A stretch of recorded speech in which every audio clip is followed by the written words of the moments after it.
சரி, ஜெபம் பண்ணுவோம். கிருபை நிறைந்த நல்ல ஆண்டவரே, மறுபடியுமாய் இந்த வேதத்தை கற்றுக்கொள்ளும்படியாக நீர் எங்களை கூட்டிச் சேர்த்த தயவுக்காக நாங்கள் நன்றி செலுத்துகிறோம். தொடர்ந்து கர்த்தர் எங்களோடு கூட இடைபடுவீராக.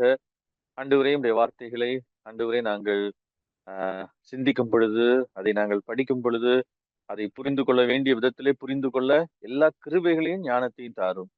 இந்த பைபிள் ஸ்டடியில கலந்து கொள்ள வேண்டும் என்று விருப்பத்தோடு இருக்கிறவர்கள் எல்லாரும் ஏற்ற வேளையிலே ஜாயின் பண்ண தேவையான எல்லா அனுகூலமான சூழ்நிலைகளையும் உருவாக்கி தாரும். கர்த்தர் உடைய கரத்திலே ஒப்பு கொடுக்கிறோம், நீர் பொறுப்படுத்திக் கொள்ளும். இயேசு நாமத்தில் ஜெபிக்கிறோம் பிதாவே, ஆமென். ஆண்டவராய் இயேசு கிறிஸ்துவின் நாமத்தினாலே உங்கள் அனைவரையும் இந்த ஆன்லைன் பைபிள் ஸ்டடிக்கு அன்போடு கூட வாழ்த்தி வரவேற்கிறேன். ஸோ கடந்த வாரங்களிலே நம்ம தொடர்ந்து ரோமர் புஸ்தகத்தை படித்து வருகிறோம். 10ஆம் அதிகாரத்தை நம்ம இப்போ பார்த்துட்டு இருக்கிறோம். 10ஆம் அதிகாரத்தை நம்ம பார்க்கும் பொழுது அங்க வந்து நிறைய பழைய ஏற்பாட்டு வசனங்கள் அல்ல பழைய ஏற்பாட்டை மேற்கோள் காட்டி பவுல் இதை எழுதுறத நம்ம இங்க பார்க்கிறோம். அதனால நான் போன வாரம் ஒருவேளை அதை வேகமா முடிக்கணும் அப்படின்னு சொல்லி நினைச்சேன். ஆனா இந்த 10ஆம் அதிகாரத்தை நம்ம படிக்கும் பொழுதே நம்ம எதையும் புரிந்து கொள்ளணும் அப்படின்னு சொன்னா பவுல் பழைய ஏற்பாட்டு வேத வாக்கியங்களை எப்படி புரிந்து கொள்ளுகிறார் அப்படின்றத நம்ம வந்து புரிந்து கொள்றது ரொம்ப முக்கியமான ஒரு விஷயம்.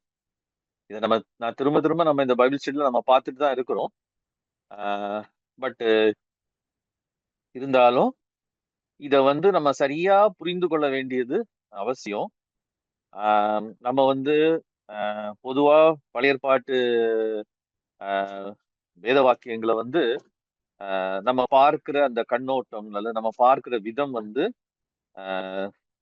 நம்ம நம்ம சரியாக இல்லாதபடினால் அப்படின்னு நான் சொல்லும் பொழுது நான் எதை மீன் பண்றேன் அப்படின்னு சொன்னா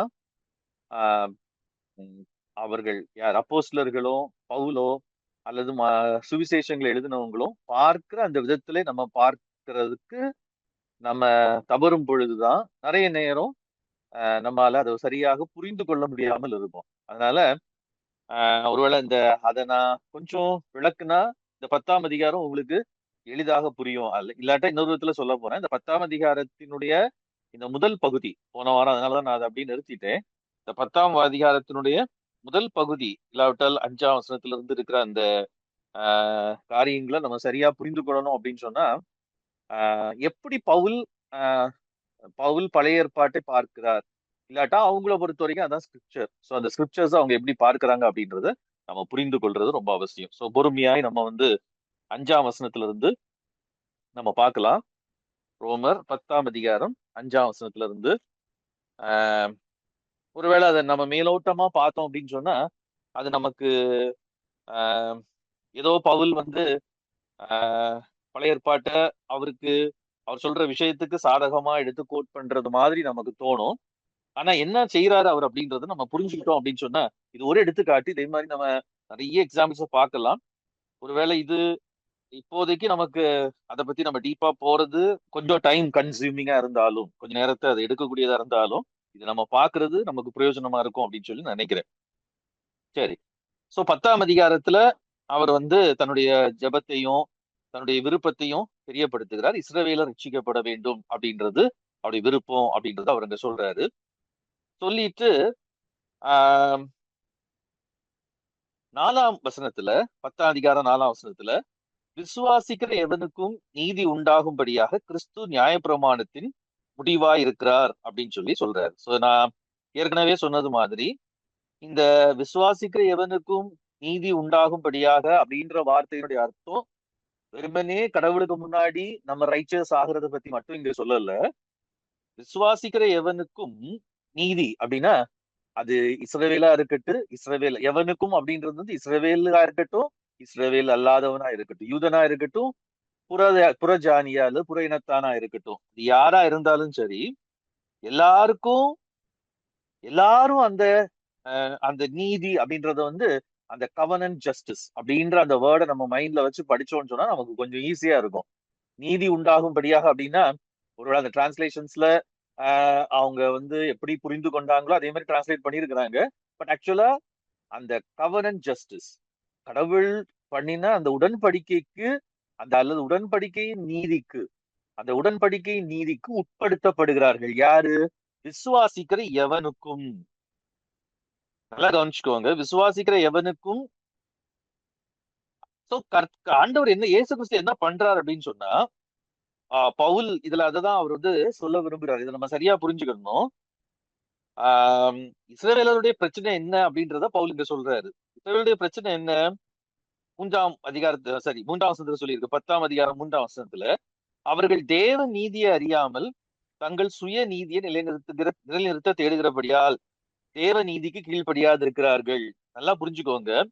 இந்த தேவ நீதி, சுயநீதி அப்படின்னு நம்ம பொதுவா அண்டர்ஸ்டாண்ட் பண்ணி வச்சிருக்கிறத நம்ம கொஞ்சம் மாற்றி யோசிக்கணும். நம்ம Bible study rethink Bible study தான். ஸோ நம்ம மாற்றி யோசிக்கணும். எப்படி யோசிக்கணும் அப்படின்னு சொன்னா, தேவ நீதியை அறியாமல் அப்படின்னா அவங்க எதை அறியல?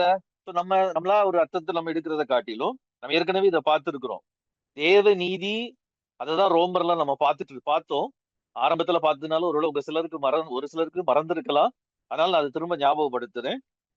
1ஆம் அதிகாரம், ரோமர் 1ஆம் அதிகாரம் 17ஆம் வசனத்துல அது சொல்லப்பட்டிருக்கிறது. சோ தேவ நீதியே எதை அவங்க அறியல?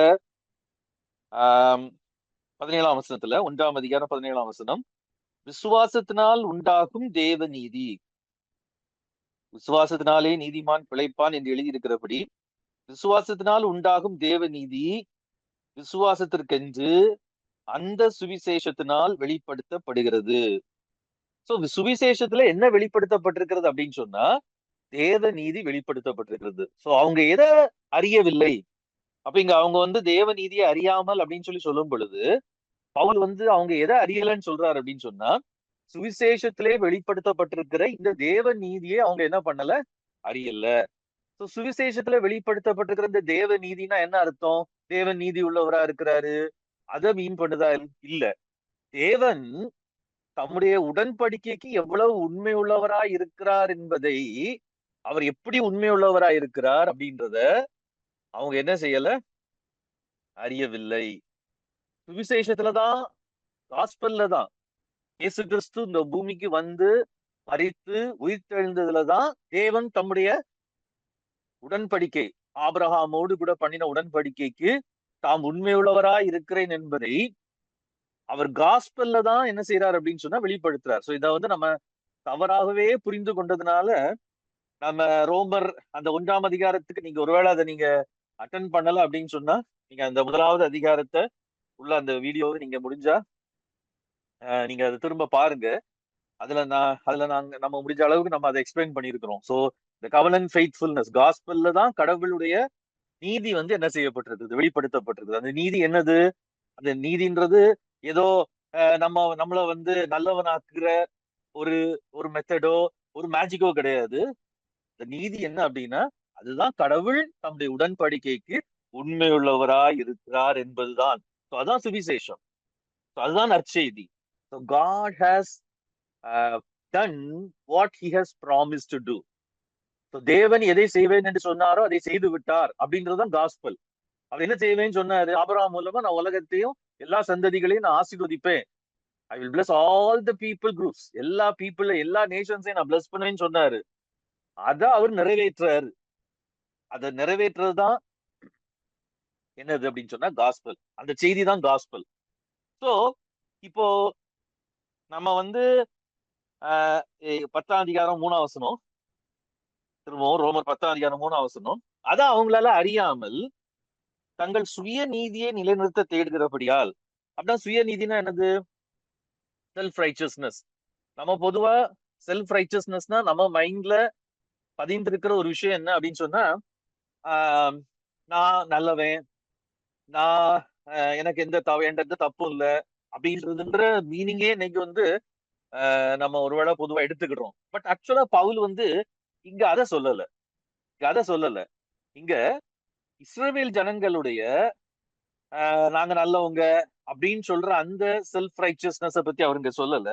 இங்க அவர் எதை சொல்றாரு அப்படின்னு சொன்னா, இவங்க வந்து கடவுள் தம்முடைய உடன்படிக்கைக்கு உண்மையுள்ளவரா இருக்கிறார் என்பதை அவங்க அறியாம என்ன அவங்க செய்ய விரும்புறாங்க அப்படின்னு சொன்னா, கடவுள் தம்முடைய உண்மையுள்ளவராக, தம்முடைய உடன்படிக்கைக்கு உண்மையுள்ளவராக இருந்து இயேசு கிறிஸ்து மூலமாய் அந்த உடன்படிக்கையை அவர் நிறைவேற்றி இருக்கிறார். நல்லா கவனிச்சுக்கோங்க, வேண்டிய வார்த்தைகள் ஒவ்வொன்றும் முக்கியம். கடவுள் தம்முடைய உடன்படிக்கைக்கு உண்மையுள்ளவராக இருந்து அந்த உண்மைய அது எப்படி உண்மையுள்ளவரா இருந்தாரு? Through Jesus Christ. அப்படின்றத அவங்களால என்ன பண்ண முடியல? விசுவாசிக்க முடியல. அதனால அவங்க என்ன பண்றாங்க அப்படின்னா, தங்களுடைய சொந்த நீதினா என்னது? அந்த அவங்களுக்கு ஏற்கனவே ஆண்டவர் கொடுத்திருந்த அந்த டோராவில் இருக்கிற அந்த நீதியிலேயே அவங்க நிக்கிறாங்க. ஆனா பவுல் அடுத்த வருஷத்துல சொல்றாரு, விசுவாசிக்கிற எவனுக்கும், விசுவாசிக்கிற எல்லாரும் இந்த கவனன்ட்டுக்குள்ள வரலாம். So that is very important. நம்ம வந்து கவனன்ட் அப்படின்னு சொன்னா, இந்த கவனன்ட் தியாலஜி நிறைய பேருக்கு பிடிக்கிறது இல்லை. இன்னைக்கு கிறிஸ்டியன்ஸுக்கு அல்லது இவன் என்டி ரைட்டோட அவருடைய இந்த டீச்சிங்ஸ, அவருடைய ஸ்டடீஸ அல்லது அவருடைய தியாலஜி ஆர்கியூ பண்ற நிறைய பேர் சொல்றது என்ன அப்படின்னு சொன்னா, அது என்ன கவனன்ட் தியாலஜி அப்படின்னு சொல்லுவாங்க. பட் தேவனை பொறுத்த வரைக்கும் அந்த கவனன்ட் தான் ரொம்ப ரொம்ப முக்கியம். அந்த உடன்படிக்கை தான் முக்கியம். பிகாஸ் மனிதன் பாவம் செய்து, மனிதன் பாவத்துல விழுந்து, உலகம் வந்து கடவுளுடைய திட்டத்தை விட்டு அது வழி விலகி சென்ற பொழுது, தேவன் அதை சரி செய்யறதுக்கு என்ன பண்றார் அப்படின்னு சொன்னா, ஒரு மனிதனோடு அவர் உடன்படிக்கை பண்றார். He chose a man and he made a covenant with him. அதான் ஆபிரகாம். அந்த உடன்படிக்கை தான் ரொம்ப முக்கியமானது. யூதர்களை பொறுத்தவரை யூதர்கள் அப்படிதான் அண்டர்ஸ்டாண்ட் பண்ணி வச்சிருந்தாங்க. அதனாலதான் பவுல் இந்த வார்த்தைகள்லாம் யூஸ் பண்றாரு. நம்ம இன்னைக்கு அதை வேற அர்த்தம் எடுக்கிறதுனால, த ரைட்டியஸ்னஸ் சொல்ற வார்த்தைகள்லாம் நம்ம வேற அர்த்தம் எடுக்கிறதுனால நம்ம கம்ப்ளீட்டா அத ஜூயிஷ் கான்டெக்ட்ல இருந்து வெளியில கொண்டு போயிடுறோம். இதுல நம்ம ரொம்ப கவனமா இருக்கணும். நம்ம ரீதிங்க் பண்றது ஜூயிஷ் கான்டெக்ட்ல ரீதிங்க் பண்றோம் அப்படின்றத நம்ம மறந்து போயிடக்கூடாது. சரி, சோ அவர் இப்ப பவுல் என்ன சொல்றாருன்னா, இப்ப உடன்படிக்கைக்கு எல்லாரையும் உட்பட. சோ கவனண்டே அதுதான். கவனன்ட்ல வந்து ஆபிரகாம் மட்டும் கிடையாது. இததான் இஸ்ரேல் ஜனங்களால புரிந்து கொள்ள முடியவில்லை. கவனன்ட்ல கடவுள் என்ன சொல்றாரு அப்படின்னு சொன்னா, உனக்கு கூட உடன்படிக்கை பண்றதே எதுக்கு? so that all the nations may be blessed. அப்போ இஸ்ரவேல் ஜனங்களால புரிந்து கொள்ள முடியாதது இந்த கவனண்டை இயேசு கிறிஸ்துவுல நிறைவேற்றார் அப்படின்றத அவரால என்ன செய்ய முடியல, அவங்களால புரிஞ்சுக்க முடியலை. என்னது அதுல முக்கியமா அவங்களால புரிஞ்சுக்க முடியாதது என்னது? விசுவாசிக்கிற எல்லாருக்கும் நீதி உண்டாகும்படியாக, விசுவாசிக்கிற எல்லாரும் அந்த உடன்படிக்கைக்கு அல்லது கடவுளுடைய உடன்படிக்கையின் பிள்ளைகளாக மாற்றப்படுகிறார்கள் அப்படின்றத அப்படி இருக்கும்படியாக தான் கிரைஸ்ட் என்ன பண்ணாராம் தெரியுமா? கிறிஸ்து என்ன பண்ணாராம் தெரியுமா? நியாயப்பிரமாணத்தின் முடிவா இருக்கிறார். நீங்க சொல்றீங்கல்ல, உங்க செல்ஃப் ரைச்சஸ்னஸ் வந்து நிலைநிறுத்த ட்ரை பண்றீங்க. எது மூலமா? தோரா மூலமா. ஆனா ஜீசஸ் கிரைஸ்ட் வந்து கவனண்ட நிலைநிறுத்துறதுக்காக உடன்படிக்கைக்கு ஆபிரகாமோடு கூட கொடுத்த உடன்படிக்கையின்படி எல்லா தேசங்களையும் ஆசீர்வதிக்க வேண்டும் அப்படின்னு சொல்லி அவர் சொன்ன அந்த ப்ராமிஸையும் அந்த வாக்கு தத்தத்தையும் அந்த உடன்படிக்கையை நிறைவேற்றுறதுக்காக அவர் வந்து இயேசு கிறிஸ்து மூலமாய் என்ன பண்ணிட்டாரு? செயல்பட்டு விட்டார் அப்படின்றத நீங்க நம்பாம, அதை அறிந்து கொள்ளாம, அதை புரிந்து கொள்ளாம நீங்க என்ன பண்றீங்க? தோரா மூலமா உங்க சுயநீதியை நிலைநாட்ட விரும்புறீங்க. சோ கிறிஸ்து எதுவா இருக்கிறார் தெரியுமா? நியாயப்பிரமாணம் மோசமானது கிடையாது. பட் கிரைஸ்ட் இஸ் த என்னது? டீலோஸ். நான் தான் சொன்னேன். போன வாரம் நான் கொஞ்சம் ஃபாஸ்டா 2 வாரங்களா சொல்லிட்டு இருக்கறனால இன்னைக்கு நான் ஸ்லோவா சொல்றேன். டீலோஸ் இஸ் தி எண்ட். எண்ட்னா நியாயப்பிரமாணத்தை தூக்கி தூர போட்டுட்டு அபாலிஷ் பண்றாரு அப்படின்றது கிடையாது. எண்ட் அப்படின்னு சொன்னா he fulfills the law. அதான் இயேசு கிறிஸ்து தெளிவா சொன்னாரு மத்தேயுல, நியாயப்பிரமாணத்தை ஆகிலும் தீர்க்க தரிசனங்களை ஆகிலும் நான் அழிக்கிறதுக்கு வரல, நான் நிறைவேற்றுறதுக்காக வந்தேன். சோ நிறைவேற்றுறதுன்னு சொன்னா என்னது? இன்னொரு விதத்துல சொல்ற போது அதான் சொன்னேன், டீலோஸ்ன்ற அந்த வேர்டுக்கு அர்த்தம் என்ன அப்படின்னா, கம்ப்ளீட் பண்றதுக்கு வந்தேன், ஃபுல்ஃபில் பண்றதுக்கு வந்தேன். இதுலதான் நம்ம முக்கியமா ஞாபகம் வைக்க வேண்டிய ஒரு விஷயம் உண்டு. நல்லா கவனிங்க. தேவன் தேவன் வந்து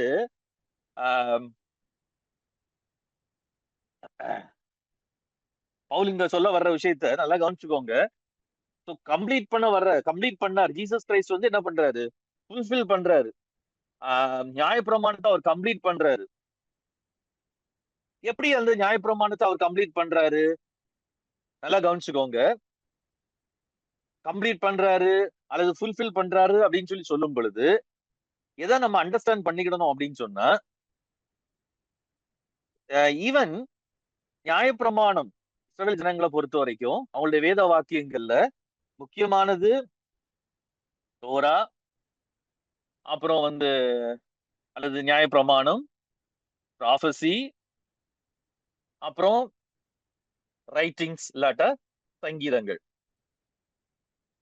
இது நமக்கு தெரியும். இதான் அவங்களுடைய 3-fold division of the Old Testament அப்படின்னு நம்ம படிச்சிருப்போம். பழைய ஏற்பாட்டின் பிரிவுகள், 3 பிரிவுகள் அப்படின்னு சொல்லி நம்ம படிச்சிருப்போம். ஆனா இத நம்ம இப்படி பிரிச்சு பொதுவா படிக்கும் பொழுது இது வேற அது வேற அப்படின்னு நம்ம பார்ப்போம். ஆனா இஸ்ரவேல் ஜனங்களை பொறுத்த வரைக்கும் டோரா அப்படின்ற வேர்டுக்கு இட் ஆல்சோ இன்க்ளூட்ஸ் இந்த ப்ராஃபஸி. சில எல்லா இடத்துலயும் ஆண்டவர் என்ன சொல்லியிருக்க மாட்டார் அப்படின்னு சொன்னா, இப்போ மத்தேயில சொல்லும் பொழுது 5ஆம் அதிகாரத்துல சொல்லும் பொழுது நியாயப்பிரமாணத்தை ஆகிலும் தீர்க்க தரிசனங்களை ஆகிலும் 2 சொல்றாரு. சில இடத்துல என்ன சொல்லியிருக்கோம் அப்படின்னு சொன்னா நியாயப்பிரமாணம், தீர்க்க தரிசனங்கள், சங்கீதங்கள். லூக்கால எம்மாவூருக்கு போன 2 சீஷர்கள்ட்ட ஆண்டவர் பேசும் பொழுது நியாயப்பிரமாணங்களிலும் தீர்க்க தரிசனங்களிலும் சங்கீதங்களிலும் குறித்து என்னை குறித்து எழுதியிருக்கிறவைகள் இவைகளைன்னு சொல்லி அவங்களுக்கு எடுத்து காண்பித்ததாக நம்ம வாசிக்கிறோம். லூக்கா 24 அதிகாரத்துல, கடைசி அதிகாரத்துக்கு முந்தின அதிகாரத்துல, சாரி கடைசி அதிகாரத்துல. சோ அப்படி சொல்லும் பொழுது இந்த டிவிஷன் சில இடத்துல இந்த டோரா அப்படின்றதே எதை மீன் பண்ணும் அப்படின்னு சொன்னா ஹோல் ஓல்ட் டெஸ்டமெண்ட்டையும் மீன் பண்ணும், நியாயப்பிரமாணத்தையும் மீன் பண்ணும். So when Paul says, Paul இயேசு கிறிஸ்து நியாயப்பிரமாணத்தின் முடிவா இருக்கிறார் அப்படின்னு சொல்லும் பொழுது நம்ம எதை புரிஞ்சுக்கணும் அப்படின்னு சொன்னா, இதுதான் நம்ம மிஸ் பண்ண என்ன சொல்றது பழைய வேதத்தை புரிந்து கொள்ற கண்ணோட்டத்துல புரிந்து கொள்ளாம போன விஷயம் இதுதான். என்ன அப்படின்னா, நியாயப்பிரமாணமா இருக்கட்டு, தீர்க்க தரிசனங்களா இருக்கட்டு, ப்ராஃபஸின்னு சொல்லும் பொழுது நீங்க என்ன புரிஞ்சுக்கணும் அப்படின்னு சொன்னா, ப்ராஃபஸின்றது யூதர்களை பொறுத்த வரைக்கும், ஏன்னா இது உங்களுக்கு தெரியாதவங்களுக்காக நான் சொல்றேன், நிறைய பேருக்கு தெரிஞ்சிருக்கோம்னு சொல்லி நான் நம்புறேன். ப்ராஃபட்டிக் புக்ஸ் அப்படின்னு சொல்லும் போது யூதர்களை பொறுத்த வரைக்கும் நம்மள மாதிரி ஐசாயா, எரேமியா மட்டும் ப்ராஃபட்டிக் புக்ஸ் கிடையாது. அவங்கள பொறுத்த வரைக்கும் சாமுவேல்ல இருந்தே ப்ராஃபட்டிக் புக்ஸ் ஆரம்பிக்கும். பஞ்ச ஆகமம் சொல்லக்கூடிய அந்த டோரா முடிஞ்சு அடுத்ததுல இருந்தே ப்ராஃபட்டிக் புக்ஸ் ஆரம்பிச்சிடும். நியாயாதிபதிகள் இருந்தே உபாகமம் முடிஞ்சு நியாயாதிபதிகள்ல இருந்து யோசுவா நியாயாதிபதிகள்ல இருந்தே ப்ராஃபட்டிக் புக்ஸ் ஆரம்பிச்சிடும். சில முக்கியமான புத்தகங்கள் சாமுவேல், ராஜாக்கள், நாளாகமம், இதெல்லாம் தான் ப்ராஃபட்டிக்கல் புக்ஸ் அவங்கள பொறுத்த வரைக்கும். ஸோ ஆக்சுவலா இந்த சாமுவேல், ராஜாக்கள் இதெல்லாம் பாத்தீங்க அப்படின்னு இதான் அவங்களுக்கு மேஜர் ப்ராஃபிட்டிக்கல் புக்ஸ் அவங்கள பொறுத்த வரைக்கும். அதுதான் நம்ம என்ன பண்ணுவோம்னா ஏசாயா, நியூ டெஸ்டமென்ட் தியாலஜி இடையில நம்ம உருவாக்குன ஒரு தியாலஜி படிக்கிறதுக்காக, பைபிள படிக்கிறதுக்காக, அதை குறை சொல்றதுக்கு இல்ல. பட் ஸ்டில் ஜூயிஷ் அண்டர்ஸ்டாண்டிங்க நம்ம ரொம்ப முக்கியமா பார்க்கணும். நம்மளை பொறுத்த வரைக்கும் மேஜர் ப்ராஃபிட்ஸ் தான் ஏசாயா, எரேமியா அப்படின்னு சொல்லிட்டு, மைனர் ப்ராஃபிட்ஸ் தான் ஓபதியா, ஆமோஸ், இப்படி சொல்லுவோம்னா இந்த மாதிரி சொல்லுவோம். பட் ஆக்சுவலா அவங்களுக்கு மேஜர் ப்ராஃபிட்ஸ், அதாவது பெரிய தீர்க்க தரிசன புஸ்தகங்கள்னா யாருன்னு கேட்டா சாமுவேல், சங்கீதம், சரி சாமுவேல், ராஜாக்கள், நாளாகமம், இதெல்லாம் தான். சோ இது இதெல்லாம் எதை காமிக்குது அப்படின்னு சொன்னா, இட் ஷோஸ் தட் அவங்களுடைய அண்டர்ஸ்டாண்டிங் படி, ஒரு முதல் நூற்றாண்டு யூதனுடைய அண்டர்ஸ்டாண்டிங் படி, பழைய ஏற்பாட்டு கேனான் கம்ப்ளீட் ஆனதுக்கு அப்புறம் நான் அதான் சொல்றேன், பழைய ஏற்பாட்டு கிட்டத்தட்ட கேனான் கம்ப்ளீட் ஆகுறதுக்கு இதுதான் பழைய ஏற்பாட்டு புஸ்தகங்கள் அப்படின்றத அவங்க முடிவு பண்றது கிட்டத்தட்ட பிசி கடைசி நூற்றாண்டுக்கு முந்தின நூற்றாண்டு வரைக்கும் ஆயிடுச்சு. அதுக்கப்புறம் தான் அவங்களுக்கு ஓல்ட் டெஸ்டமென்ட் ஸ்கிரிப்சர்ஸ்னு சொல்லி மொத்தமா இந்த 39 புஸ்தகங்களையும் அவங்க கம்பைல் பண்ணி அதை பார்க்க ஆரம்பிக்கிறாங்க. இவன் நம்மள மாதிரி பைபிள்லாம் இல்லாட்டாலும் அவங்க அதுதான் அதாரிட்டேட்டிவா, அதிகாரபூர்வமானதா பாக்குறாங்க. அவங்க கடவுள் கொடுக்க விரும்பின விதத்தை நான் சொல்றேன். நம்ம இன்னைக்கு பைபிளை எப்படி பாக்குறோம் அப்படின்றது ரொம்ப ரொம்ப முக்கியம். ஏன் இதை ரொம்ப ரொம்ப முக்கியம் சொல்றேன் அப்படின்னா, இந்த பெண்ணை நான் இது பெண் எனக்கு கையில கொடுக்கப்பட்டிருக்குது. இதை நிறைய காரணத்துக்காக நான் யூஸ் பண்ணலாம். தானே இப்ப நான் போர்ட்ல இப்ப எழுதுறதுக்கு யூஸ் பண்ணிட்டு இருக்கேன். கொஞ்ச நேரம் கழிச்சு எனக்கு தலைய சொறிகிறதுக்கு வேணாலும் நான் என்ன பண்ணிக்கலாம், யூஸ் பண்ணிக்கலாம், தப்பு கிடையாது. அது யூஸ் ஆகுது. ஆனா இதுக்கு நோக்கம் என்ன கிடையாது, தலையை சொறிகிறது கொடுத்தது கிடையாது. இது எதுக்காக கொடுக்கப்பட்டிருக்கிறது அப்படின்னு சொன்னா, போர்ட்ல எழுதுறதுக்காக. அதே மாதிரிதான் தேவன் வேத வாக்கியங்களை கொடுத்தது எதுக்காக கிடையாதோ அதுக்காக இன்னைக்கு எல்லாரும் யூஸ் பண்ணிட்டு இருக்காங்க கிறிஸ்தவர்கள், துரதிருஷ்டவசமாக சரியா புரிஞ்சு கொள்ளாததுனால. அதனாலதான் இன்னைக்கு கிறிஸ்தவத்துல நிறைய குழப்பங்கள். எதுக்காக அதை கொடுத்தாரோ அதை யூஸ் பண்ணல, அதுக்கு பதிலா வேற நிறைய விஷயங்களுக்காக யூஸ் பண்றாங்க. So people are confused. குழப்பம் வரதான் செய்யும் இல்லையா? அப்போ ஆண்டவர் எப்படி கொடுத்தாரு, எதற்காக கொடுத்தார்? அவர் ஸ்கிரிப்சர்ஸை கொடுக்கும் பொழுது அவரு அதனாலதான் இந்த narrative approach of the scriptures is very very important. திரும்ப திரும்ப நம்ம பழைய நிறைய பைபிள் ஸ்டடியில ஒரு 2-3 வருஷமாவே நம்ம இதுதான் சொல்லிட்டு இருக்கிறோம். ஆனா அதை நீங்க சரியா புரிஞ்சுக்கிட்டீங்களான்றது அது புரிய கொஞ்சம் நேரம் ஆகும். ஏன்னா நம்ம வேற விதமா பார்த்து பழகிட்டோம். சோ நரேட்டிவ் அப்ரோச் அப்படின்றது ரொம்ப முக்கியம். சோ கடவுள் பைபிளை எப்படி கொடுத்திருக்கிறாரு? he has given it as a narrative. எங்க இருந்து ஆரம்பிக்குது? அவருடைய கிரியேஷன்ல இருந்து ஆரம்பிச்சு அது எங்க எங்க முடியுது அப்படின்னு கேட்டீங்கன்னா எக்ஸ்ரைல்ல போய் முடியுது. இது இப்படி ஒரு நரேட்டிவா தான் அவர் கொடுத்திருக்கிறாரு. சோ நல்லா கவனிச்சுக்கோங்க. அப்போ நியாயப்பிரமாணத்தின் முடிவு அல்லது தோரா எண்டு அப்படின்னு சொல்லு, நியாயப்பிரமாணத்தின் முடிவு ஜீசஸ் சொல்லும் பொழுது ஒரு யூதனுக்கு என்ன தோணும்? ஓகே, இந்த பெரிய தொடர் கதையில இந்த எக்ஸைலோட முடிவுக்காக அவங்க காத்திருக்கிறாங்க. அந்த முடிவு யாரு? இயேசு கிறிஸ்து. இததான் உங்களால புரிஞ்சுக்க முடியல. நியாயப்பிரமாணம் நல்லதுதான், இந்த நரேட்டிவ் நல்லதுதான். ஏன்னா நீங்க நியாயப்பிரமாணம் சொல்லும் பொழுது நான் அடுத்த திரும்பவும் வர்றேன் அதுக்கு நீங்க என் கூட கவனிச்சுட்டு இருப்பீங்கன்னு சொல்லி நான் நினைக்கிறேன். அதாவது நியாயப்பிரமாணம் அப்படின்றது அவங்கள பொறுத்தவரை நியாயப்பிரமாணமும் நம்ம ஓகே, அது நிறைய சட்டங்கள் கொடுக்கப்பட்டது உண்மைதான். கிட்டத்தட்ட 612 என்ன சொல்லுவாங்க, லாஸ் சொல்லுவாங்க, யூத மக்கள் அதை கால்குலேட் பண்ணி 612 கட்டளைகளை கொடுக்கறத நம்ம அங்க பார்க்க முடியும். ஆனா இந்த 612 கட்டளைகளும் அதுக்குள்ள அடங்கி இருக்குது. எதுக்குள்ள? இந்த நரேட்டிவ்க்குள்ள. இதனாலதான் நமக்கு இன்னைக்கு பிரச்சனையே. நம்ம என்ன பண்றோம் அப்படின்னா பைபிளை எப்படி பாக்குறோம் இன்னைக்கு? ஒண்ணுல ஒருவேளை இது கொஞ்சம் டிவேட் ஆகுறதா இருந்தாலும் இது நான் சொல்றது அவசியம், திரும்ப திரும்ப சொல்றது அவசியம்னு நினைக்கிறேன். நான் சொன்ன மாதிரி பைபிளை நம்ம எய்தர் என்ன பாக்குறோம்? ஒரு ரூல் புக்கா பாக்குறோம். But God never intended it as a rule book. அதை நம்ம நல்லா புரிஞ்சுக்கணும். சட்ட புஸ்தகமா 612 கட்டளையில கொடுத்திருக்கிறாரு. இந்த கட்டளைகள்ல ரூல்ஸ் தெரிஞ்சுக்கிறதுக்காக அப்கோர்ஸ் ரூல்ஸ் இருக்குது, இல்லன்னு நான் சொல்லல. பட் ரூல் புக் கிடையாது பைபிள். செகண்ட், பைபிள் என்னமா பாக்குறோம் நம்ம? ஒரு புக் ஆஃப் என்னது ப்ராமிசஸா பாக்குறோம். இன்னைக்குள்ள கிறிஸ்டியன்ஸ் பாக்குறது சொல்றேன். அப்கோர்ஸ் ப்ராமிசஸ் இருக்குது. ஆனா பைபிள் கொடுக்கப்பட்ட நோக்கம் ப்ராமிசஸ் மட்டும் சொல்றதுக்கு இல்ல.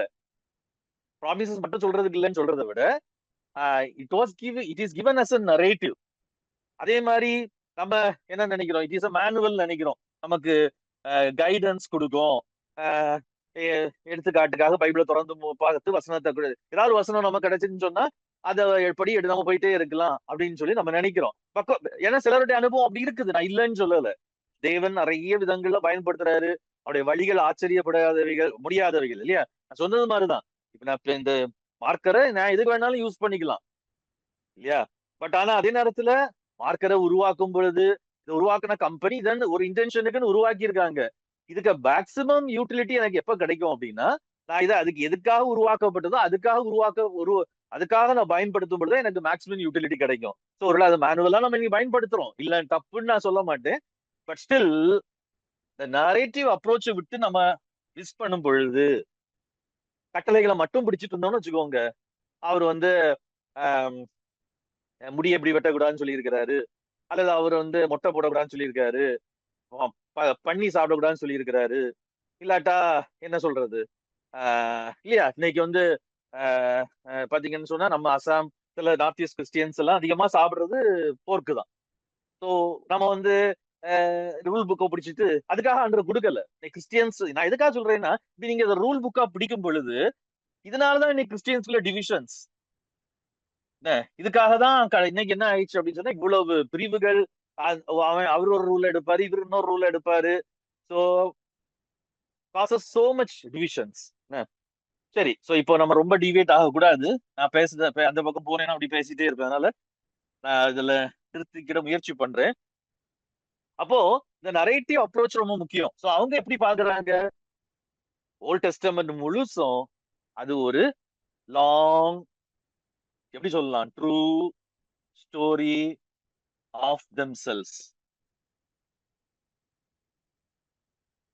அவங்க என்ன எதிர்பார்த்துட்டு இருக்கிறாங்க?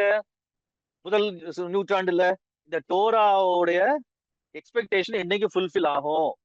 இந்த டோராவோட பர்பஸ் என்னைக்கு நிறைவேறும், இல்லாட்டி இந்த டோரா என்னைக்கு எண்ட் ஆகும், அவங்கள பொறுத்தவரைக்கும் எப்ப எண்ட் ஆகும், ரோமன் எம்பையரை ஓவர் த்ரோ பண்ணிட்டு இஸ்ரேல வந்து பிளாண்டோர் பிளஸ் பண்ணி உலகம் முழுவதையும் பிளஸ் பண்ணும் பொழுது.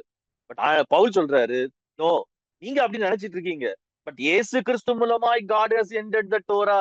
நீங்க எதிர்பார்த்து கொண்டிருந்த அந்த அந்த என்ன சொல்றது, நியூ ஏஜ், புதிய யுகம், நீங்க எதிர்பார்த்து கொண்டிருந்த அந்த என்னது ஏஜ் டு கம், வரக்கூடிய யுகம், அதுக்குதான் இன்னொரு பேரு இட்டர்னல் லைஃப். அது யாருல இருக்கு? நீங்க எதிர்பார்த்துட்டு இருக்கிறது ரோமன் எம்பையர் ஓவர் த்ரோ பண்ணி வரக்கூடிய ஒரு இத, இல்லாட்டா நீங்க எதிர்பார்த்துட்டு இருக்கிற அந்த கிங்டம் ஆஃப் காட், அல்லது நீங்க எதிர்பார்த்துட்டு இருக்கிற அந்த என்ன சொல்றது மெசியானிக் கிங்டம் யாருல வந்துட்டு? ஜீசஸ் கிரைஸ்ட்ல வந்துடுச்சு. How? Because the long true story of யாரு, இஸ்ரேல் ஹாஸ் பீன் ஃபுல்ஃபில்டு. அந்த டீலோஸ்ன்ற வார்த்தை நான் எனக்கு அதான் முக்கியமா நம்ம இதுதான் பைபிள் ஸ்டடியில திரும்ப திரும்ப சொல்லிட்டு இருக்கேன். ரெகுலர் அட்டன் பண்றவங்களுக்கு புரியும். நம்ம வந்து சும்மா ஒரு வார்த்தையை எண்டுனும் மீனிங் இருக்கு, ஃபுல்ஃபில்மெண்ட்னும் மீனிங் இருக்கு, கம்ப்ளீஷனும் மீனிங் இருக்கு. என்ன ஆகுது அங்க? அது என்ன ஆகுது? ஒரு முடிவுக்கு வருகிறது, ஒரு நிறைவுக்கு வருகிறது. இந்த நிறைவு வந்த பிறகு எதுக்கு டோரா? இததான் அவங்களால அறிய முடியல, இததான் அவங்களால புரிஞ்சுக்க முடியல. டோரா கெட்டதுனால அப்படின்றது கிடையாது. உங்களுக்கு புரிஞ்சுக்கும்னு நினைக்கிறேன். இப்போ அடுத்தது பார்ப்போம், இன்னும் கொஞ்சம் தெளிவா புரியணும் அப்படின்னு சொன்னா, இப்போ பவுல் வந்து எடுத்து கையாளுற விதத்தை பாருங்க. சோ இதை நான் ஏன் இவ்வளவு எக்ஸ்பிளைன் பண்ணணும்னு நினைச்சேன்னா, போன வாரம் நான் என்னோட அண்டர்ஸ்டாண்டிங்ல இது மைண்ட்ல இருக்கிறத வச்சு நான் சொல்லிடணும்னு நினைச்சேன். அதுக்கப்புறம் தான் நான் யோசிக்கும் போதுதான் புரிஞ்சுது. இதை நான் உங்களுக்கு விளக்கமா சொல்லல அப்படின்னு சொன்னா நீங்க இத தவறா புரிந்து கொள்றதுக்கு வாய்ப்பு இருக்குன்றதுனால நான் ரொம்ப இதுக்குன்னே தனியா டைம் எடுத்து இதை சொல்லணும்னு சொல்லி நான் நினைக்கிறேன். இப்போ 5ஆவது வசனத்துல இருந்து வாசிங்களா? அனுவருக்கீங்கன்னா வாசிங்க. மோசே நியாயப்பிரமாணத்தினாலாகும் நீதியை குறித்து இவைகளை செய்கிற மனுஷன் இவைகளால் பிழைப்பான் என்று எழுதியிருக்கிறான். விசுவாசத்தினால் ஆகும் நீதியானது கிறிஸ்துவை இறங்கி பண்ணும்படி பரலோகத்துக்கு ஏறுகிறவன் யார்? அல்லது கிறிஸ்துவை மருத்துவரிலிருந்து ஏறி வர பண்ணும்படி பாதாளத்துக்கு இறங்குகிறவன் யார் என்று என் உள்ளத்திலே சொல்லாதிருப்பாயாக என்று சொல்லுகிறதுமன்றி, இந்த வார்த்தை உனக்கு சமீபமாய் உன் வாயிலும் உன் இருதயத்திலும் இருக்கிறது என்று சொல்லுகிறது. இந்த வார்த்தை நாங்கள் பிரசங்கிக்கிற விசுவாசத்தின் வார்த்தையே. என்னவென்றால் கர்த்தராக இயேசுவை. ஓகே, நல்லா கவனிச்சுக்கோங்க. இப்போ இந்த வசன பகுதிக்கு நேரா நம்ம போறோம். இதை நீங்க நல்லா புரிஞ்சுக்கிட்டீங்க அப்படின்னு, நான் சொல்றது நல்லா புரிஞ்சுக்கிட்டீங்க அப்படின்னு சொன்னா, என்ன பொறுத்த வரைக்கும் இதை நான் இனிமே நீங்களே யூ கேன் ரீதிங்க். என்ன பண்ணலாம், எல்லா விஷயங்களையும் நீங்களே கொஞ்சம் டைம் ஒதுக்கி ஸ்டடி பண்ணீங்க அப்படின்னு சொன்னா you can rethink yourselves. இப்ப பவுல் இப்போ 2 வசனத்தை கோட் பண்றாரு. இது என்ன சம்பந்தம் இல்லாம கோட் பண்ற 2 வசனம், பழைய ஏற்பாட்டு வசனம் மாதிரி இருக்கும். இப்போ அது என்ன வசனம்ன்றத நான் சொல்றேன். மோசையா இருக்கிறாரு, என்ன சொல்றாருன்னா, the man who does these things will live by them அப்படின்னு சொல்லி மோசே வந்து நியாயப்பிரமாணத்தினால் உண்டாகிற நீதி, லா சரி righteousness through law, righteousness through law. நல்லா வச்சுக்கோங்க. நான் சொன்ன மாதிரி ரைச்சியஸ்னஸ்ன்றத கொஞ்சம் கவர்னன்ட் ஜஸ்டிஸ் ஞாபகம் வச்சுக்கோங்க. ஏன்னா என்டி ரைட்டோட டிரான்ஸ்லேஷன்ல New Testament for everyone அப்படின்ற டிரான்ஸ்லேஷன் அவைலபிளா இருக்குது. எதுலன்னா நியூ டெஸ்டமெண்டோட இது பைபிள் கேட்வேல அவைலபிளா இருக்கு. நீங்க அதை கூட வாசிக்கலாம். New Testament for everyone, என்டிஇன்னு ஒரு டிரான்ஸ்லேஷன் இருக்குது, New Testament for everyone. அதுல வந்து அவர் அதிகமா அதுல பயன்படுத்துற வார்த்தை கவர்னன்ட் ஜஸ்டிஸ் சொல்லி, அது கரெக்ட்னு எனக்கு தோணுது. நான் ஓரளவுக்கு அவருடைய டீச்சிங்ஸையும் அவருடைய ரைட்டிங்ஸ் முடிஞ்ச அளவுக்கு, எல்லாம் என்னால முடியல, பட் எனக்கு தெரிஞ்ச முடிஞ்ச அளவுக்கு அதை கவுண்டர் பண்றவங்களோடய நான் கேட்டு பார்த்துட்டு தான் நான் இவையிலே சொல்றேன். ஸோ அதனால ஏதோ ஒண்ணு புதுசா கழிச்சுன்றதுக்காக நான் இதை சொல்லல. ஸோ இப்ப இந்த கவர்னன்ட் ஜஸ்டிஸ் அப்படின்றது எடுத்துக்கோங்க. அப்ப கவர்னன்ட் ஜஸ்டிஸ் வந்து மோசே எக்ஸ்பிளைன் பண்றாராம். இந்த கவர்னன்ட் ஜஸ்டிஸ் என்னன்றத மோசே எக்ஸ்பிளைன் பண்றாரு. அப்போ அவர் எதை எக்ஸ்பிளைன் பண்றாருன்னு பவுல் சொல்றாரு அப்படின்னு சொன்னா, நேரே அவர் எதை கோட் பண்றாரு அப்படின்னா, மேபி அவர் வசனம் எல்லாம் சொல்லாட்டாலும் எதை கோட் பண்றாரு அப்படின்னா, இவைகளை செய்கிற மனுஷன் இவைகளினாலே எதை செய்வான், பிழைப்பான். The man who does these things will live by them. இது எங்க இருக்கு அப்படின்னு பாத்தீங்கன்னா லேவியராகமும் 18ஆம் அதிகாரம் 5ஆம் வசனத்துல இருக்குது. அதான் எல்லா பைபிள் இதுலயும் வந்து இந்த கோட்டை வந்து ரெஃபரன்ஸ் கீழே கொடுத்துருப்பாங்க இப்போ இருக்கிற இங்கிலீஷ் பைபிள்ஸ் எல்லாத்துலயுமே. ஸோ இப்போ லேவியராகமும் 18ஆம் அதிகாரம் 5ஆம் வசனத்துக்கு திருப்பிக்கோங்க. இது எந்த சந்தர்ப்பத்துல பவுல் சும்மா சொல்லல, ஏன்னா அவங்க தோல் சொல்லலாம் வேதாகமத்தை வச்சிருப்பாங்க. ஸோ அப்போ அவருக்கு இந்த வசனத்தை அவர் சொல்லும் பொழுது இத தோராவுடைய எங்க வரும் 5 புக்கு தோரால இல்லையா, ஆதியாகமும் யாத்திராகமும் லேவியராகவும் எண்ணாகமும் உபாகமும், இந்த 5 புக்ல இது எங்க வரும் அப்படின்னு பாத்தீங்க அப்படின்னா லேவியராகமும் 18ஆம் அதிகாரம் 6ஆம் வசனம், சரி 5ஆம் வசனம். இது எங்க சொல்றாரு அப்படின்னு சொன்னா இஸ்ரவேல் ஜனங்களை வந்து அப்கோர்ஸ் இது வந்து எதுல வருது அப்படின்னா நம்ம அந்த வசனம் சாப்டர் அப்புறம் வேர்ஸ் டிவிஷன் எல்லாம் கொஞ்சம் நம்ம இப்படி இந்த பகுதி இப்படிப்பட்ட பகுதிகளை வாசிக்கும் போது நம்ம கொஞ்சம் மறக்கணும். ஏன் மறக்கணும்னு நான் சொல்றேன் அப்படின்னு சொன்னா, ஏன்னா அதை மறந்தாதான் நம்மளால என்ன பண்ண முடியும் அப்படின்னு சொன்னா ஓரளவுக்கு நம்மளால சரியா புரிஞ்சுக்க முடியும். ஸோ இப்போ ஒரு பவுலோட இடத்துல நீங்க இருந்து யோசிச்சு பாருங்க, 5 ஒருவேளை 5 சுருளா இருந்துச்சு, நிறைய சுருட்களா இருந்திருக்கலாம். பட் அவங்கள பொறுத்த டோரான்னு ஒண்ணு இருக்கு, அது ஆதி ஆகமத்துல ஆரம்பிச்சு உபாகமத்துல முடியுது. அதுக்கு கிட்டத்தட்ட நடுவுல என்ன வருது அப்படின்னா இவைகளை செய்கிற மனுஷன் இவைகளால் பிழைப்பான். அதுக்கு முன்னாடி நிறைய சொல்லி இருக்குது. அங்க வந்து ரத்தத்தோட ஒன்னையும் சாப்பிடக்கூடாதுன்னு சொல்லி இருக்கு. ஃபார் எக்ஸாம்பிள் 17ஆம் அதிகாரத்துல ரத்தத்தோட சாப்பிடக்கூடாதுன்னு சொல்லி இருக்கு. 15ஆம் அதிகாரத்துல நிறைய அன்கிளீன்னஸ் பத்தி சொல்லி இருக்கு. டிஸ்சார்ஜ், உங்க உடம்புல இருந்து போற டிஸ்சார்ஜ், பெண்கள் இருந்து போறது, ஆண்கள் இருந்து போகிறது, அதெல்லாம் சொல்லி இருக்கு. 14ஆம் அதிகாரத்துல நிறைய தோல் நோய்களை பத்தி அங்க சொல்லி இருக்குது. சோ ஃபுல்லா ரெகுலேஷன்ஸ். 11ஆம் அதிகாரம் பாத்தீங்கன்னா எதை சாப்பிடலாம் எதை சாப்பிடக்கூடாது அப்படின்னு சொல்லியிருக்கு. ஸோ 11ஆம் அதிகாரம் முடிஞ்ச பிறகு குழந்தை பிறந்ததுக்கு அப்புறம் எப்படி இருக்குன்னு சோ மெனி ரெகுலேஷன்ஸ். அந்த ரெகுலேஷன்ஸ்க்கு நடுவுல அவர் வந்து ஒரு வார்த்தையை சொல்றாரு. என்ன சொல்றாரு அப்படின்னு சொன்னா அதுதான் நம்ம வாசிச்சோம் 18ஆம் அதிகாரம் 5ஆம் வசனத்துல, நீ வந்து நான் உன் தேவனாய் கர்த்தர், நீ வந்து எகிப்துல இருந்த மாதிரி நடக்கக்கூடாது, அவங்க பிராக்டிசஸ ஃபாலோ பண்ணக்கூடாதுன்னு சொல்லி செக்ஷுவல் பியூரிட்டியை பத்தி சொல்ல வராரு. ஸோ அந்த செக்ஷுவல் பியூரிட்டிக்கும் அதுக்கு பிறகு உள்ள பல காரியங்கள் அங்க வருது தொடர்ச்சியா, சரியா? சோ இதுல எல்லாம் வந்து இதெல்லாம் நீ பண்ணக்கூடாது அப்படின்னு சொல்லி அவரு ஃபார் எக்ஸாம்பிள் செக்ஷுவல் ரிலேஷன் யாரு கூட வைக்கலாம் யாரு கூட வைக்க கூடாதுன்ற ஒரு பெரிய லிஸ்ட் அங்க கொடுத்துருக்குது.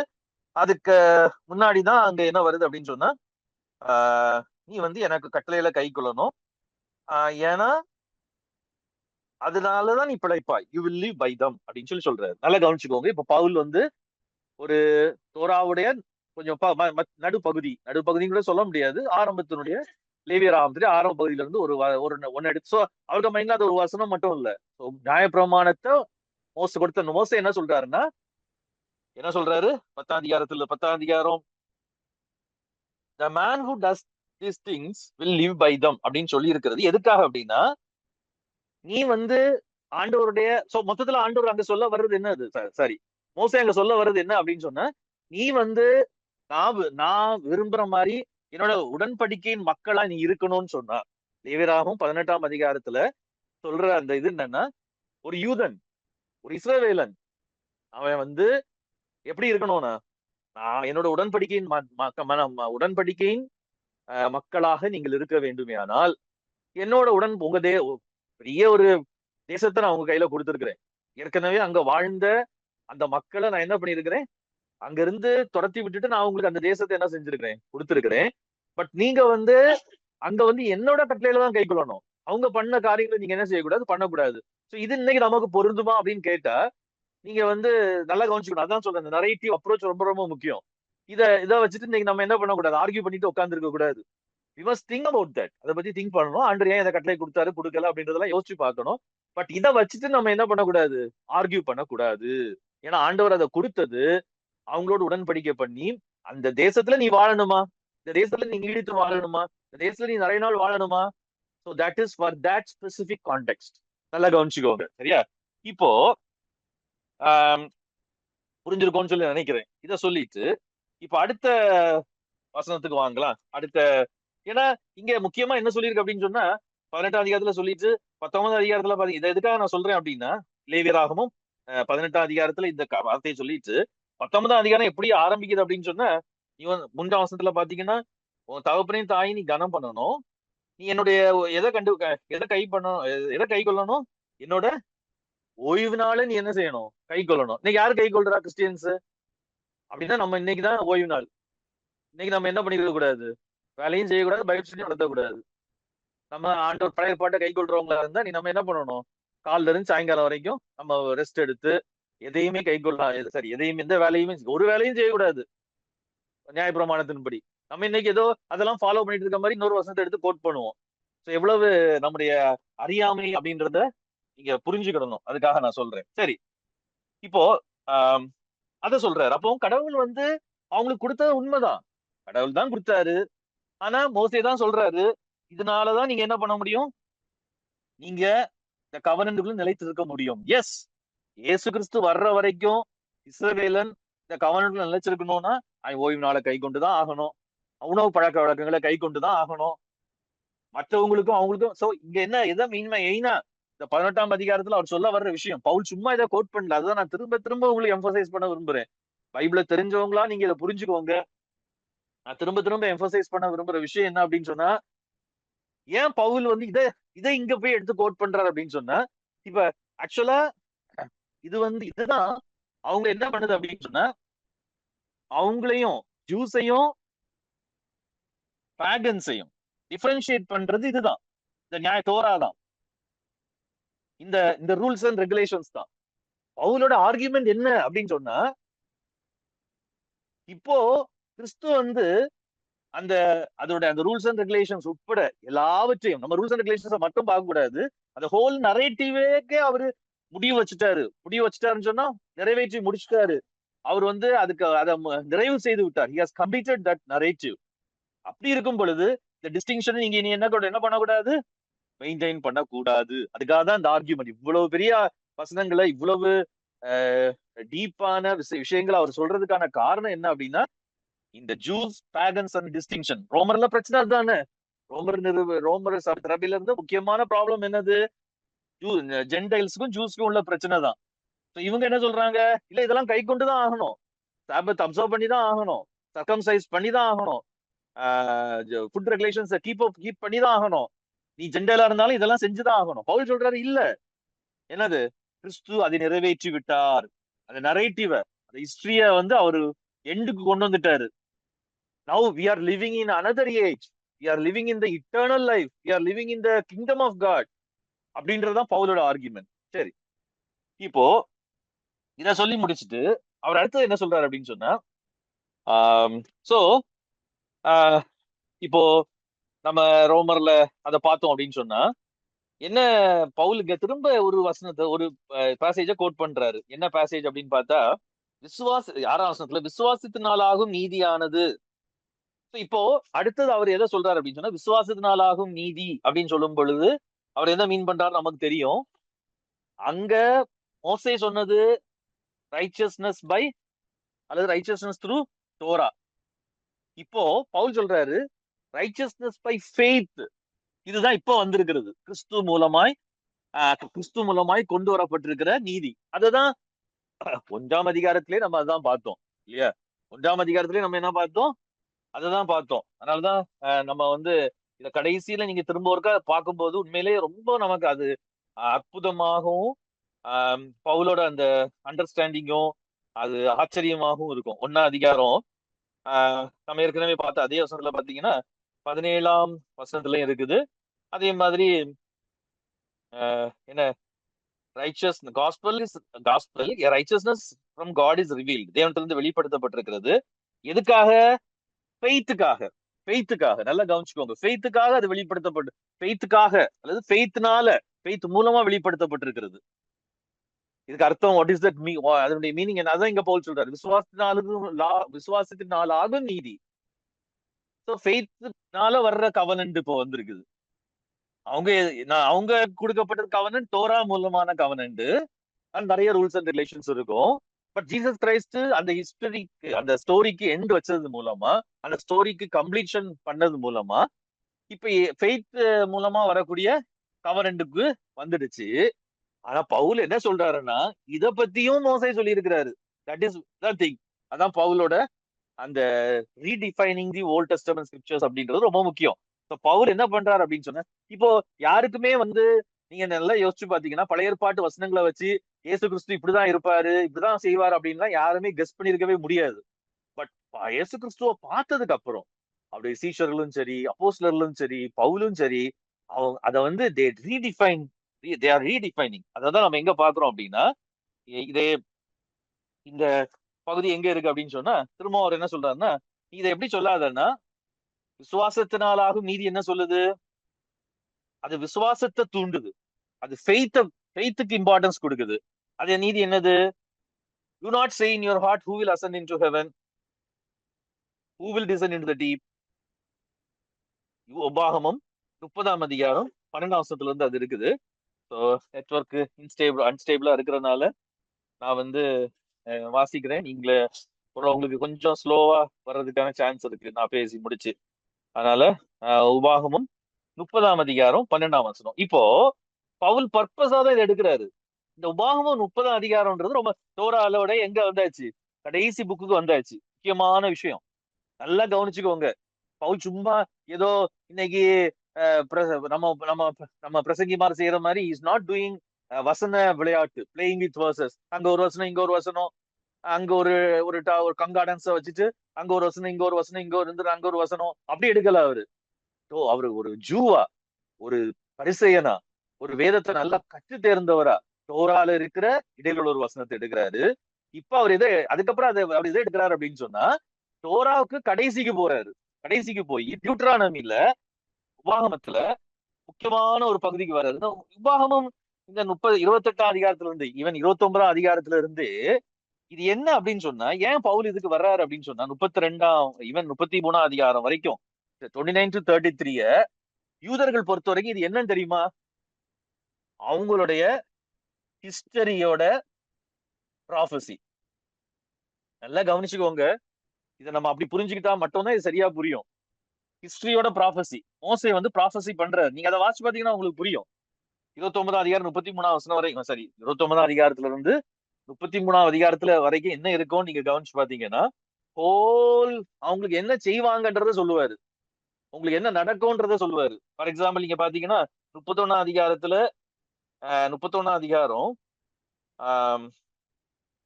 16ஆம் வசனத்துல அவர் என்ன சொல்றாரு அப்படின்னு சொன்னா, இவங்க என்ன பண்ணுவாங்க அப்படின்றத சொல்றாரு.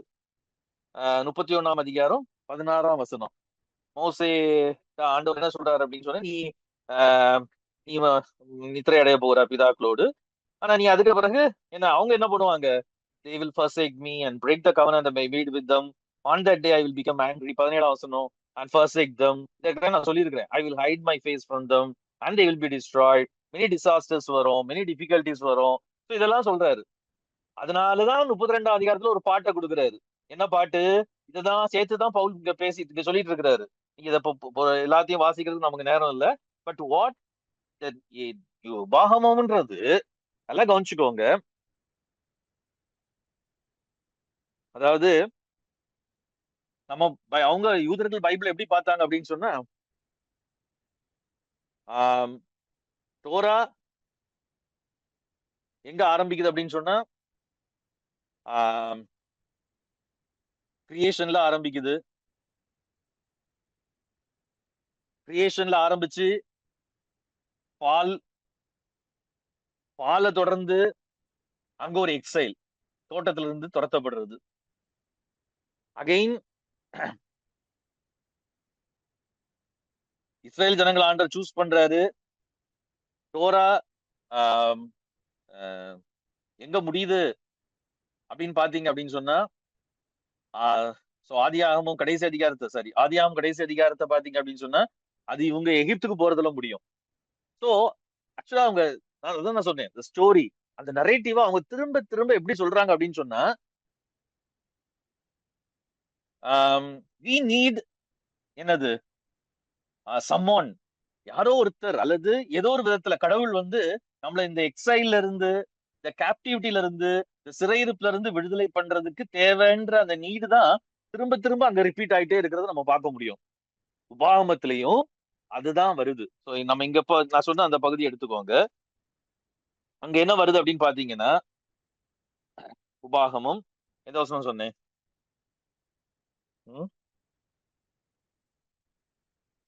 ஓகே.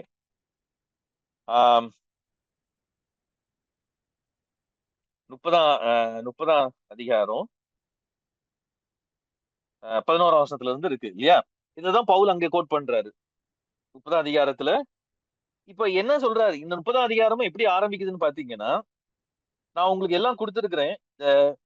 முழுமையா எக்ஸ்பிளைன் பண்றது கூட நேரம் ஆயிட்டே இருக்கிறதுனால நீங்க அதை கொஞ்சம் நீங்க போய் பர்சனலா வாசிச்சு ஸ்டடி பண்ணி பாருங்க. உபாகமும் 30ஆம் அதிகாரத்தை பாத்தீங்க அப்படின்னா உங்களுக்கு முடியும்னா நீங்க பைபிள அப்படியே திறந்து வச்சு பாருங்க. அப்போதான் உங்களுக்கு நல்லா அது புரியும். 30ஆம் அதிகாரத்துல ஆண்டவர் என்ன சொல்றாரு அப்படின்னா, மோசே அங்க என்ன சொல்றாரு அப்படின்னா,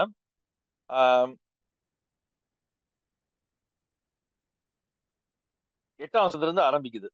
நீயோ மனம் திரும்பி, அதாவது நீ இங்க எதை பத்தி பேசாரு அப்படின்னு சொன்னா, நீ 29ஆம் அதிகாரத்துல அது முடியுது.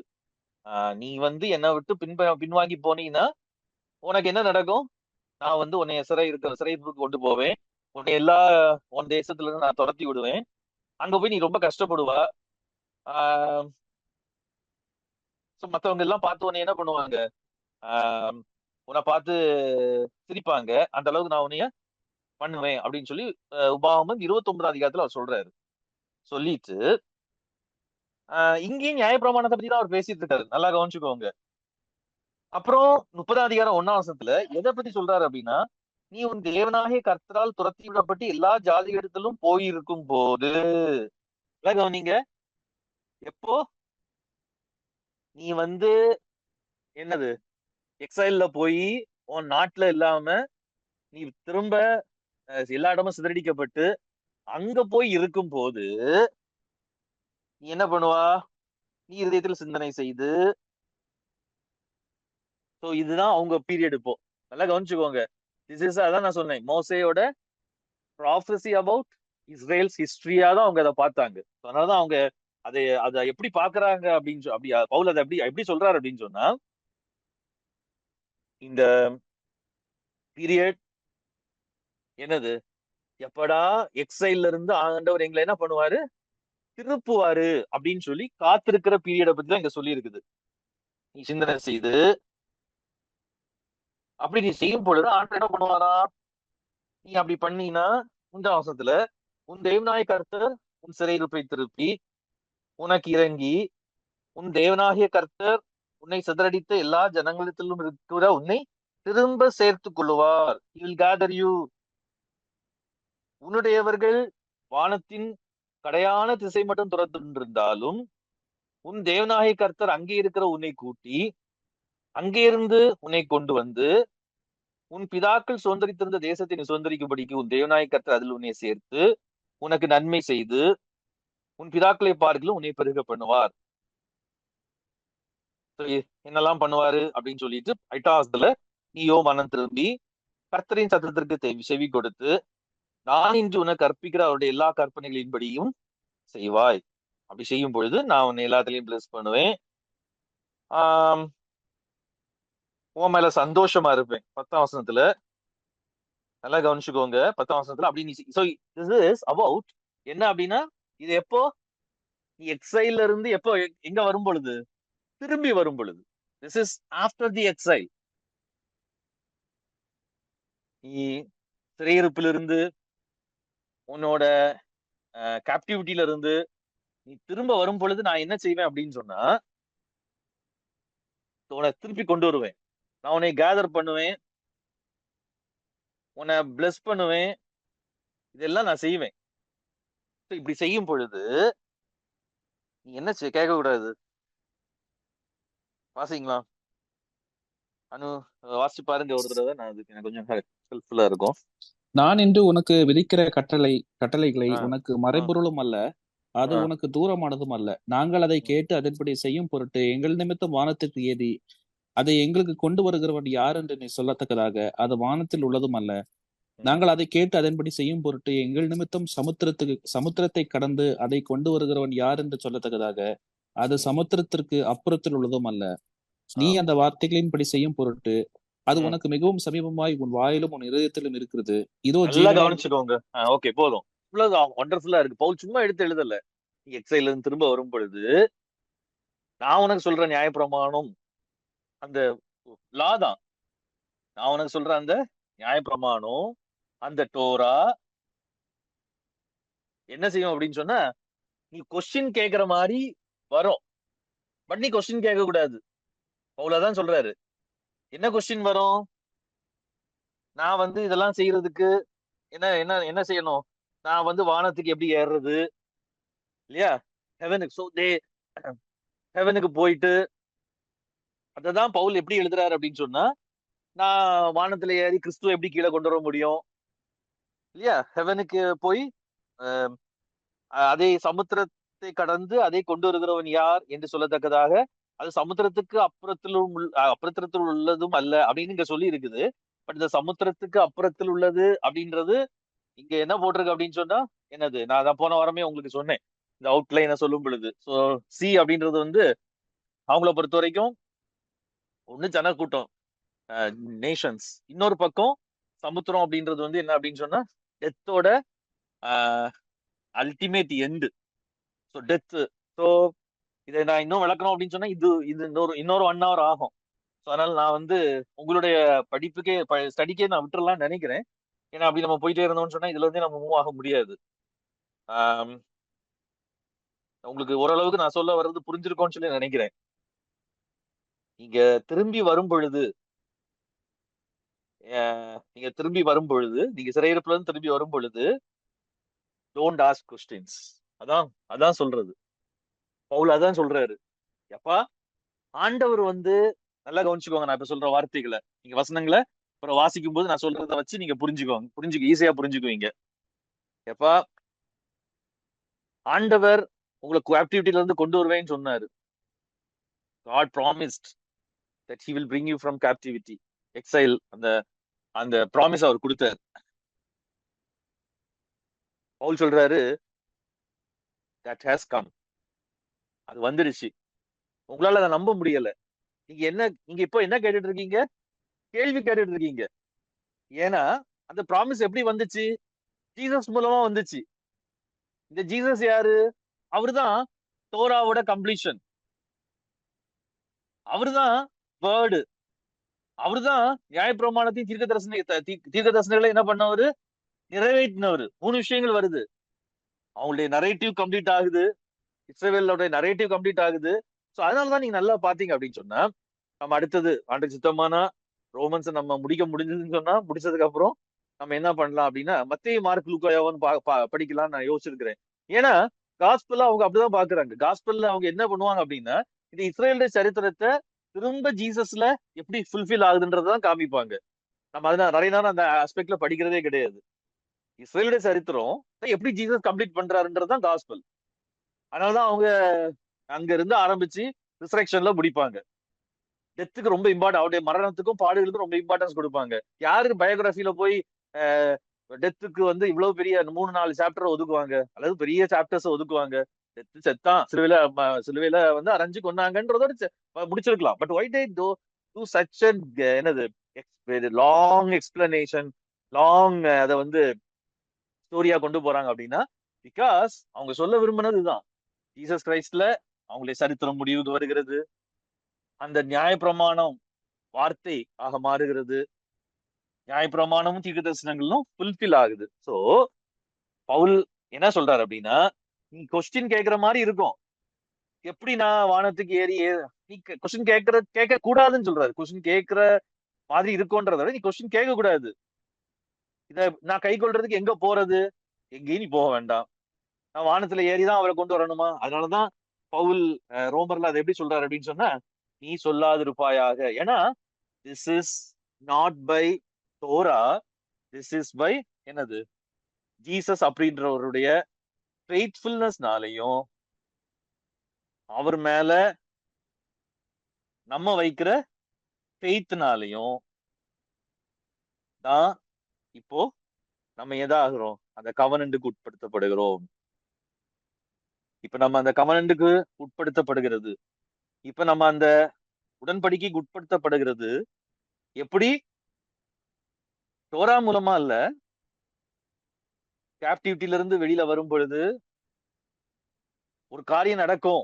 That is what Moses repeatedly tells. டியூட்ரானமில அதான் சொல்லுவாரு, என்னை போல ஒரு தீர்க்கதரிசி எழும்ப பண்ணுவார். இப்ப நமக்கு அந்த வசனங்கள்லாம் பாக்குறதுக்கு நேரம் இல்லை அப்படின்னா நம்ம அதுலயே நம்ம ரொம்ப நேரம் போக வேண்டியிருக்கும்.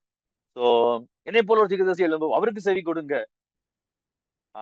நீங்க சிறையிருப்புல இருந்து வெளியே வரும் பொழுது ஆஹ் நியாயப்பிரமாணத்தை பத்தி கேள்வி கேட்காதீங்க. ஏன் நியாயப்பிரமாணம் இப்ப எப்படி வந்திருக்குது? யோவான் தான் சொல்லுவாரு, மோசே மோசே என்ன கொடுத்தாரு? பை த்ரூ மோசஸ் நியாயப்பிரமாணம் வந்தது. மோசையின் மூலமாய் நியாயப்பிரமாணம் வந்தது. இயேசு கிறிஸ்து மூலமாய் கிருபையும் சத்தியமும் வந்தது. So the work, அதனாலதான் யோவான் சொல்லும்போது சொல்லுவாரு, வார்த்தையாய் அவர் வார்த்தை இருந்தது, அந்த வார்த்தை தேவனாய் இருந்தது, அந்த வார்த்தை நமக்குள் மாம்சமாகி it came to dwell among us. நல்லா கவனிங்க, how they see the scriptures. எப்படி பாக்குறாங்க? அந்த நரேட்டிவோட எண்டா ஜீசஸ் வந்திருக்கிறாரு. மோசை இதைதான் சொல்றாரு, நியாயப்பிரமாணம் ஒரு நாள் என்ன ஆகும்? ஃபுல்ஃபில் ஆகும், அது எண்டுக்கு வரும். அப்ப அது எப்படி வரும்? நீங்க கொஸ்டின் கேட்கிற மாதிரிதான் இருக்கும். இதுக்கு நான் எப்படி இதை எப்படி நான் போயிட்டு நான் இதை தெரிஞ்சுக்குவேன் அப்படின்னு கேட்கிற மாதிரி இருக்கும். பட் பவுல் சொல்றாரு, இது கொஸ்டின் கேட்டு நீங்க பண்ணக்கூடிய விஷயம் இல்ல, இது வந்து ஃபெய்த்ல இருக்குது. ஃபெய்த்ல இருக்கு அப்படின்னு சொன்னா அதுக்கு அர்த்தம் என்ன அப்படின்னு சொன்னா, இட் இஸ் பை யாரு? இயேசு கிறிஸ்துவை விசுவாசிக்கிறதன் மூலமாக அப்படின்றத அவர் சொல்றாரு. ஸோ இதோட நான் முடிக்கிறேன். நான் ஓரளவுக்கு சொன்னது உங்களுக்கு புரிஞ்சிருக்கும்னு நினைக்கிறேன். இது முடியல இன்னும். பட் ஒரு விஷயத்த நான் சொல்லி, ஏன்னா நம்ம நிறைய நேரம் கேட்டுட்டே போயிட்டு இருக்கிறோம், இது போதாது. ஒரு விஷயத்த நம்ம நல்லா புரிஞ்சுக்கணும். இதை சொல்லும் பொழுதே நான் சொல்றேன், இதுல நம்ம ஞாபகம் வைக்க வேண்டிய ஒண்ணு என்ன, முக்கியமான ஒரு விஷயம் என்ன அப்படின்னு சொன்னா, இந்த கவனண்ட ஆண்டவர் மாத்தல, ஜூஸ் மட்டும் இன்க்ளூட் ஆயிருந்த கவனண்ட்ல நம்மள அவர் இன்க்ளூட் பண்ணியிருக்காரு. அவங்க டோரானால இன்க்ளூட் ஆயிருந்தாங்க, இப்போ ஜூஸையும் ஜென்டைல்ஸையும் ஃபெய்த் மூலமா இன்க்ளூட் பண்றாரு. இன்னைக்கு ஜூவாலா இருந்து ஜென்டைலா இருந்தாலும் ஃபெய்த் மூலமா தான் இந்த கவனத்துக்குள்ள வர முடியும். No special role for Jews. இதை நம்ம நல்லா புரிஞ்சுக்கணும். இல்லாட்டா நம்ம தேவையில்லாம இன்னைக்கு இருக்கிற காலத்துல இஸ்ரேலுக்கு சப்போர்ட் பண்ணணுமா? சப்போர்ட் பண்ணலாம் இஃப் தே ஆர் ரைட். அவங்க சரியா இருந்தா நம்ம சப்போர்ட் பண்ணலாம், தப்பு கிடையாது. But there is no distinction. ஆண்டவரை பொறுத்த வரைக்கும் எனக்கு யூதன் என்று, அடிமை என்று, சுயாதீனம் என்று எந்த டிஃபரெண்டும் இல்லை. கிரேக்கன் என்றும், பலஸ்தீனியனும், அரபுல இருக்கிறவனும் எல்லாரும் அவருக்கு ஒண்ணுதான், இஃப் தே ஆர் ரைட். அவ்வளவுதான். அதை நம்ம நல்லா புரிஞ்சுக்கணும். ரெண்டாவது, இந்த கவலண்டுக்குள்ள நம்ம இருக்கிறோம் அப்படின்னாலே நமக்கு வந்து நமக்கு நிறைய நேரம் நம்ம வந்து வி டோன்ட் டூ எனிதிங். நம்ம எதையுமே செய்யறது கிடையாது. ஏன் செய்யறது கிடையாது அப்படின்னு சொன்னா, நமக்கு வந்து இந்த கிரேஸ் ஒர்க்ஸ் கிடையாது, கிரேஸ் ஒர்க் கிடையாது, கிரேஸ்ன்னு சொல்லி சொல்லி சொல்லி ஏன்னா இப்ப நமக்கு பார்த்த அளவுல நமக்கு, ஏன்னா இது வரைக்கும் ஒருவேளை நான் ரோமன்ஸ் முன்னாடி நடத்திருப்பேன்னா என்ன சொல்லியிருப்பேன் அப்படின்னு சொன்னா, இந்த ஒர்க்ஸை தான் பவுல் வந்து அங்க வேண்டான்னு சொல்றாருன்னு நான் சொல்லியிருப்பேன். ஃபெய்த் மட்டும் போதும் அப்படின்னு சொல்லியிருப்பேன் அப்படின்னு சொல்லியிருப்பேன். ஏன்னா அங்க நேரடி சும்மா பார்க்கும்போது அப்படிதான் தோணுது. பட் அங்க அவர் அதை மீன் பண்ணல. இந்த ஒர்க்ஸ் அவர் மீன் பண்ணல. நம்ம செயல்படுகிறத அவர் சொல்லல. அவர் எதை மீன் பண்றாரு அப்படின்னு சொன்னா, டோராவுடைய அந்த செயல்பாடுக்கு முழுமை அடைந்து கிறிஸ்து அதை நிறைவு செய்து விட்டார். ஸோ இப்ப நம்ம அவர் மேல ஃபெய்த் வைக்கிறோம். ஸோ நம்ம அந்த கவனன்ட்டுக்கு உட்பட்டு இருக்கிறதுனால we have a great job to do. தேவனுடைய பூமி அனைத்தையும் ஆசீர்வதிக்கிற, பூமி அனைத்தையும் சமுத்திரம் ஜலத்தினால் நிறைந்திருக்கிறது போல பூமியை கர்த்தரை அறிகிற அறிவினால் நிரப்புகிற இந்த வேலையை செய்யறதற்காக நம்ம அழைக்கப்பட்டிருக்கிறோம். இதுல ஒவ்வொரு கிறிஸ்தவனும் இன்வால்வ் ஆகும் ஏதோ ஒரு விதத்துல. மேபி அது பெருசா இருக்கட்டும், சிறுசா இருக்கட்டும், we should have a role to play. We have an act to play. அபிரகாம மாதிரி தேசத்தை நோக்கி நடக்கண்டா, இஸ்ரவேலுக்காக ஆயுதத்தை தூக்கி சட்டை போட போக வேண்டாம். பட் நம்ம இருக்கிற இடத்துல கவனண்டோட பீப்புளா, உடன்படிக்கையின் மக்களா, we must be doing something so that the earth shall be filled with the knowledge of the Lord. ஜோமனோமா. நல்ல ஆண்டவரே, நன்றி செலுத்துகிறோம். கற்றிருந்த காரியங்களுக்காக உமக்கு ஸ்தோத்திரம். தொடர்ந்து இவளை நாங்கள் புரிந்து கொள்ள எங்களுக்கு கிருபை தாரும். கற்றுக்கொள்ளுகிற எங்கள் அருமையான சகோதரர் ஒவ்வொருவருடைய கிருபை இருக்கட்டும். அநேகருக்கு கற்றுக் கொடுக்கிறவர்களாய் இவர்களை மாற்றும்.